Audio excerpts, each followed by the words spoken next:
এখন বর্তমান সময়ে কম্পিউটার অত্যন্ত জরুরি। কম্পিউটার ছাড়া আমরা ভাবতেই পারি না, চলতেই পারি না।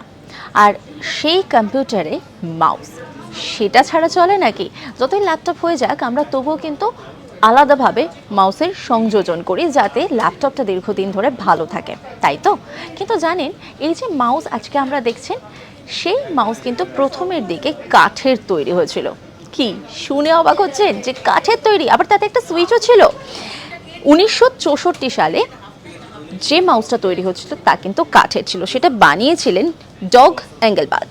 প্রথম কম্পিউটার আবিষ্কারের পর তিনি যে মাউসটি বানিয়েছিলেন সেটা পুরোপুরি ছিল কাঠের, তাতে একটা সুইচ ছিল।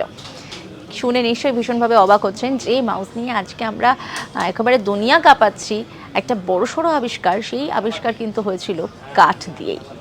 এরকমই নানা আপডেট রয়েছে আপনাদের জন্য, আর সেই সমস্ত আপডেটের জন্য অবশ্যই নজর রাখুন আজ তাক বাংলার ইউটিউব স্ট্রিমিংয়ে। লাইক শেয়ার করতে ভুলবেন না, আর অবশ্যই কমেন্ট করবেন। কমেন্ট বক্স কিন্তু আপনাদের জন্য খোলা রয়েছে।